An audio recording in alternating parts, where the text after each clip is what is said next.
Well, if you would turn in your Bibles, as we'll pick up from our last time, Matthew chapter 13, beginning with verse 24 through verse 30. Notice this is Jesus speaking, and he says another parable he put forth to them, saying, "The kingdom of heaven is like a man who sowed good seed in his field, but while men slept, his enemy came and sowed tares among the wheat and went his way. But when the grain had sprouted and produced a crop, then the tares also appeared. So the servants of the owner came and said to him, 'Sir, did you not sow good seed in your field? How then does it have tares?' And he said to them, 'An enemy has done this.' The servants said to him, 'Do you want us then to go and gather them up?' But he said, 'No, lest while you gather up the tares, you also uproot the wheat with them. Let both grow together until the harvest, and at the time of the harvest, I will say to the reapers, first gather together the tares and bind them in bundles to burn them, but gather the wheat into my barn.'" And we're dealing with keys to problem solving. Keys to problem solving. This is part 2, keys to problem solving. Isn't it interesting that even in agriculture has problems? Because you sow seeds, but then you have to deal with weeds. My dad was a country boy, so he had all 6 of his sons out in the backyard as he planted gardens, and so we were dealing with fertilizing and tilling the soil and putting seed in the ground. And then this tedious part, we didn't sow the weeds, but we used to have to go there and pull the weeds up, because the weeds had a tendency to be able to draw nutrition and water that was designed for the plants. But we never planted weed seeds. They spring up on their own. It is as though an enemy has done this. So I want you to see just from nature, that there are tares that will spring up on their own, and it had nothing to do with anything that you did or anything that your mama did. There are some things that just happen. Now, I've talked to you before about why bad things happen oftentimes, and sometimes even to good people. Sometimes, we suffer for doing wrong. The other times that we suffer for doing right. And then thirdly, you can suffer for no apparent reason. There are sometimes things that happen, problems that can spring up in your life and in your world, and it had nothing to do with you. It had nothing to do with anything that you understand. It just pops up. It just pops up. And so I want you to realize that there are certain things about life that are going to happen to you. So this is why, if nature has tares to spring up, when a farmer sows seeds and he never sows weed seeds, and yet he has problems that he has to deal with. He didn't plant it, he wasn't responsible for it being there, but he's responsible to removing it at the appropriate time. And so that takes a great deal. And then Jesus, this is one of the few parables that Jesus actually gives us the interpretation of the parable. And notice that interpretation in Matthew chapter 13, verse 36 through 43. "Then Jesus sent the multitude away and went into the house. And his disciples came to him, saying, 'Explain to us the parable of the tares of the field.' And he answered and said to them, 'He who sows the good seed is the Son of Man. The field is the world. The good seeds are the sons of the kingdom, but the tares are the sons of the wicked one.'" Notice that these tares, sons, children, these are people. Most often than not, problems are people. But most often than not, solutions are people. See, the good seed are the children, the sons of the kingdom, but the tares, they're the sons of the children of the wicked one. Verse 39, "The enemy who sowed them is the devil. The harvest is the end of the age, and the reapers are the angels. Therefore, as the tares are gathered and burned in the fire, so it will be at the end of this age. The Son of Man will send out his angels, and they will gather out of his kingdom all things that offend and those who practice lawlessness, and will cast them into the furnace of fire, and there will be wailing and gnashing of teeth. And then the righteous will shine forth as the sun in the kingdom of their Father. He who has ears to hear, let him hear. Now, as you see, Jesus fully explained this parable. He didn't leave anything to our imagination where you had to wonder and say, well, what did he mean by that? He told you what each piece in the parable represented very, very clearly. But these were problem areas. These were problem, and the good seed are solutions that are sown into the field, which is the world.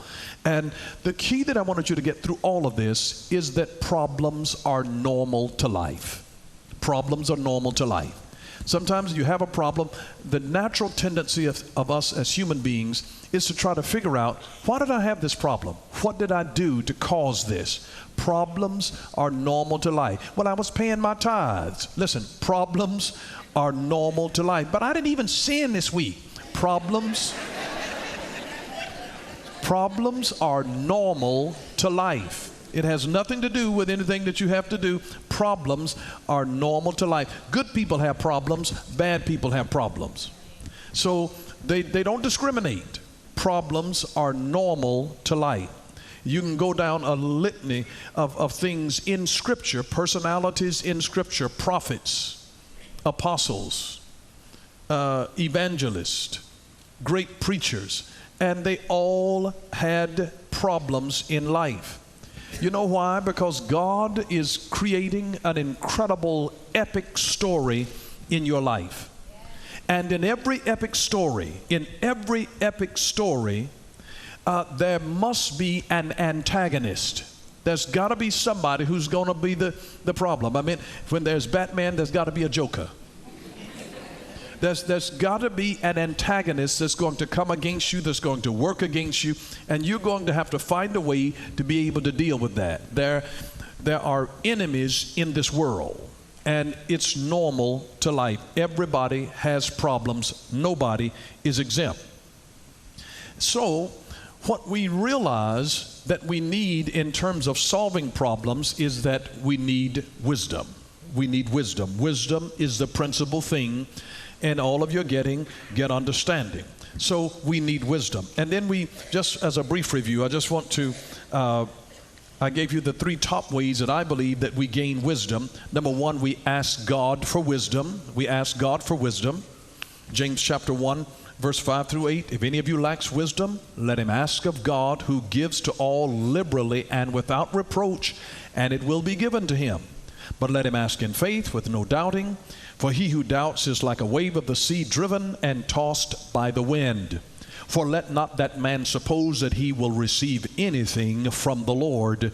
He is a double-minded man, unstable in all his ways. So the primary way that we get wisdom is that we ask it from God. And so you have to have an appetite for wisdom before you ask it, or else you'll never ask it. And here's the thing that I wanted you to remember. Is that uncommon results require uncommon commitment. Uncommon results require uncommon commitment. But you have to go digging for wisdom. One should never merely seek answers, but they should seek God, who is the answer. Seek the Lord. Seek the Lord. He is the answer. He is the answer. He is the answer. Then number 2, I said surround yourself with wise people. Surround yourself with wise people. Proverbs chapter 13, verse 20, one of my favorite scripture. He who walks with wise men will be wise, but the companion of fools will be destroyed. If you walk with wise people, you'll be wise. You'll gain an increase in wisdom. If you walk with fools, ultimately you'll be destroyed. Now, you're going to have a whole lot of fun with a fool. You'll be entertained. You'll have the time of your life. You know, but he who walks with wise people, you're going to be wise, but a companion of fools will be utterly destroyed in the end. So you have to take a look and see, who am I surrounding myself with? Who am I surrounding myself with? Who am I surrounding myself with? Here's the third way I think that we get wisdom. Reflect on your experiences. reflect on your experiences. Life can only be lived forward, but it can only be understood backward. So reflect on your experiences. You know why? Because reflection turns experience into insight. Reflection turns experience into insight. Don't just go through things, grow through them. And allow yourself to reflect on how you're living your life. Reflect on your life. Proverbs chapter 6 and verse 6 says, "Go to the ant, you sluggard, and consider her ways and be wise." Go and reflect on what the little ant does and learn from the little ant. But we learn the lessons by reflecting, by reflection. Many of us don't spend sufficient time reflecting in life. We just spend time living, doing, and not enough time reflection. In reflection, it is through the reflective process that we actually draw wisdom and distill principles of life that help us going forward and help other people that God will place in your path over time. And so you gain wisdom by asking wisdom from God, by surrounding yourself with wise people, and by reflecting on your experiences. Reflecting on your experiences. Now we want to look at some of the very practical problem-solving strategies. This is the nitty-gritty. This is where the rubber meets the road, the nuts and bolts of this thing. How do we solve problems? It's not a matter of whether we're going to have problems. We will have problems, but how do we solve the problems that we have? Here's number one: maintain the right perspective. Maintain the right perspective. In other words, before you can get control of your situation, you must get control of yourself, particularly of your emotions. So you have to make yourself calm down. Even if you have to say it verbally to yourself, just calm down. Calm down. I want you to see your mind like water. Just think of your mind for a moment, just like water. Do you know how when water is agitated, it becomes difficult to see through water that's moving? But once it settles, you have clarity. You ever notice that? You can't see through moving water, but still water has such great clarity to it. Your mind is like that. While your mind is just roughing, it's going through all of these things, and you can't see clearly, you have to let it settle. Calm down. Calm down. Calm down. Here's what that does. Perspective brings calm. Perspective brings calm. Calm leads to clear thinking. It leads to clear thinking. Clear thinking yields new ideas, and ideas produce the bloom of an answer. And that's the wonderful thing about it. Now, have you ever thought about the fact that when you have a problem, you have to get a perspective about things? People can do things, you know, if you know that you have this ability within you to be able to creatively think and solve problems on your job or build something, and then all of a sudden what you built is taken away from you. Somebody cheats you out of it. You get laid off of a job. But it was given to you, and now you lose it. But here's the thing. Why get upset over something that you lost? You know, just like I've had people to take some of my original material and then go and use it as though it's theirs. I'm not going to be insecure over that. You know why? Because the same God that gave it to me the first time can give me some more. I'd be terribly insecure if that was all I had and somebody stole it. But I got that. I'll have something else next week. You know, I'm confident in Him about that. I really am. I'm so confident. Wouldn't that be crazy if a hen lays an egg and now she goes, almost has a nervous breakdown because she lost an egg? She knows that even if somebody comes and takes that egg, you know, a little while later she's going to lay another one. Do you realize that when you are gifted and when you are creative, that the same way that you drop that egg, God will drop the egg of another idea in you? Do you realize that if you built something one time, you can build again? That if God gave you the grace to do this, He'll give you that grace. That gift is in you. You've not lost anything. People cannot take away who you are. You are the gift. You are the wealthy place. You don't have to think about somebody taking away something. They have no capacity to take away your real gift. You are the gift. They can steal your eggs all you want, but there's another egg that's coming from after that, a few more days, and they'll be laying some other eggs. So don't worry about some eggs that get lost in the process and some eggs that get broken. And I see people that have a whole pity party and want to go down and file lawsuits over cracked eggs. But you'll lay another egg. God will give you another idea. God will give you another job. God will give you another business. I'm just telling you, He'll give you another money maker. I just want you to keep that. See, that's a perspective. That is a perspective that helps you to maintain your calm. To maintain your calm. Maintain your calm. And remember that often when you do research, which is a part of the perspective thing, research helps to give us perspective. Research creates a shared window of reality, so it gives us perspective. And remember, I told you that you go through this whole thing of discovery, design, and then do. Discovery, design, and do. You have to discover what's all available, research and explore the possibilities. Then you have to design it. Take what's in your head and put it on paper. Take those concepts from the mind, put it on paper, and then you build it. You can't build something that's in your head. You have to build it from the paper. You build it from the paper. It keeps you on track. Number 2 is to identify the problem. Identify the problem. Remember, Charles Kettering said that a problem well defined is a problem half solved. If you just define it like, what is my problem? What is my problem? So you don't waste time trying to correct something that's not the real problem. Clearly define what the problem is and what the problem is not. Deal with the problem. You see, if a doctor can't find the problem, they can't write a prescription. They can't even give you a method of treatment. They can't give you a prognosis in terms of how long it's going to take you to be able to rehabilitate from a particular condition.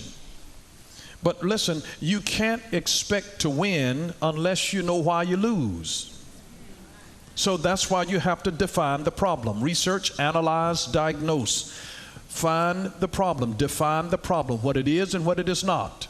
Because if you look at the wrong thing as the problem, you're going to have a serious problem. See, there is the ideal, and then there is the ordeal, and then there's the real deal. And if you begin to misconstrue what the real issue is, you'll have a problem just because you've misdiagnosed the problem. So clearly define the problem. The devil sat on the woman's shoulder and whispered into her ear concerning the man, said, "He's your answer."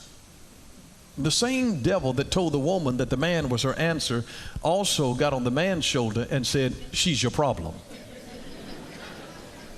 And so now they come together and they're looking at each other, and she's like, "There's my answer right there. There's my boo." And he's looking at her, and he remembers, "There's my problem. There's my problem." And see, there's a real issue if the problem is always the other person and you've never dealt with the person in the mirror. So that's why you have to clearly define the problem. Here's number 3. Get the right people on the team. Get the right people on the team. It's not just making sure that the right people are in the right, on the bus. They also have to be in the right seat on the bus. Not everybody is a good driver. They don't pay attention to details enough. You don't want everybody to drive you. There are some people that are great passengers. They can help keep you awake and all of this kind of thing, but they are lousy drivers. They be running their mouth and running all over the other lane over there, and they scare you half to death. Not everybody who's on the bus is qualified to drive the bus. You need a CDL to drive a bus. So you got to get the right people in the right seat, but get the right people on the team. And listen, I want you to understand this very, very clearly. Sometimes your circle decreases in size, but increases in value. I want you to understand that very clearly.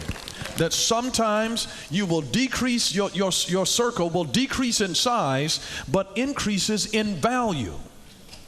So it's not about trying to have so many people. You've just got to have the right people and the right kind of people that's in your circle. You don't always need everybody on your team that even thinks exactly like you think. The overall vision should always be on one accord, but the methodology and the approach can be quite different. You see, we can all have 20/20 vision if we will all ask experienced people that we trust to help us to look at certain situations that we are dealing with. We need to be able to borrow the eyes of other team members that are more experienced in some areas than we are. People that we can trust, because we can borrow their eyes that are unblurred by desire and by ignorance and by prejudice. So just like, if you buy something like a house, get somebody who understands real estate to take a look at it for you, because you're excited about this house because it's got all of the cute colors that you like, and it's got the right size room. But when you get somebody who really understands houses, they'll come in and they know how to look at the plumbing work in that house, because these are some stuff that you don't figure out until after you've already bought the house. They're able to go downstairs in the basement and look, and they can tell whether there's some foundation issues, that you have settlement that's going on down here. You wouldn't even think to look at this because they got a fresh layer of paint on it.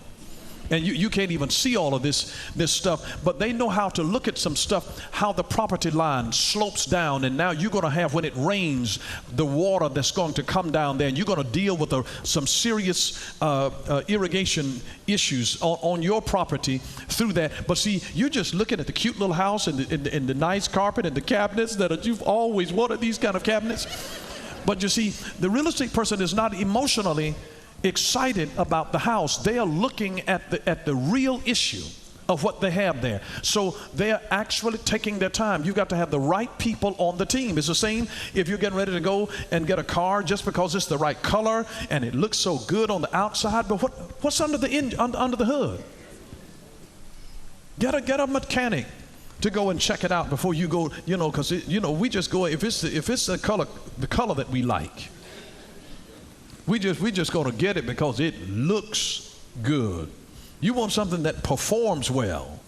It's what's up under the hood that's really going to matter more so than the color. You can change the color. And so, you see, smart people will not make significant investment without doing due diligence. You have to do due diligence. Due diligence is the practice of confirming that what you are getting is what you think you're getting. That's all it is. It is the practice of confirming that what you're getting is what you think you're getting. You have to have somebody that does due diligence. That's where you need team members to help you to do due diligence. We don't know everything. We can't be an expert in everything. So you have to get people that do know certain things to help you in that and to do the due diligence, so that you simply confirm that you're getting what you think that you're getting, because people know how to fix things up until it's sold. And then you have this quandary of problems that will surface in your life. Luke chapter 14, verse 28 through 32 in the Message Bible says this: "Is there anyone here who, planning to build a new house, doesn't first sit down and figure the cost so that you'll know if you can complete it? If you only get the foundation laid and then run out of money, you're going to look pretty foolish. Everyone passing will poke fun at you. He started something he couldn't finish. Or can you imagine a king going into battle against another king without first deciding whether it is possible with his 10,000 troops to face the 20,000 troops of another? And if he decides he can't, won't he send an emissary and work out a truce? You see, this is about doing your due diligence. Your due diligence. I cannot tell you how many times people get in trouble because they didn't do due diligence. They let excitement and their emotions take them over. I'm telling you, you can avoid a boatload of problems if you do due diligence. If you do due diligence. Now listen, the bank will not make you a loan without looking into your history with a fine-tooth comb. People, you don't buy a house without a termite inspection. Government agencies don't hire you without a complete background check. And a car dealer is not going to give you a final price without running your credit check. I mean, they're going to check your credit before they really give you a steal of a deal. They're going to check your credit. And let me just tell you this, if you haven't taken care of your credit, you're going to, they'll give you a car all right. Oh, you'll get a car, but it won't be at the best price. Your interest rate will be exorbitant when you don't take care of your credit. And listen, in the matters of the heart, people give their hearts away every day to people without doing due diligence, without examining to whom they are giving it and why they are giving it. They just give their heart away without doing due diligence. And it seems that we would be much more careful with our heart and our mind and our soul than we are with our money or our careers, even as important as they are. But you need to think about that. Before you make an emotional investment of getting yourself in a relationship, do due diligence. Do the due diligence. Do the due diligence. Thank you for watching Power for Living with Bishop Dale C. Bronner. Join us again next time for Power for Living, where revelation is power. Power for living.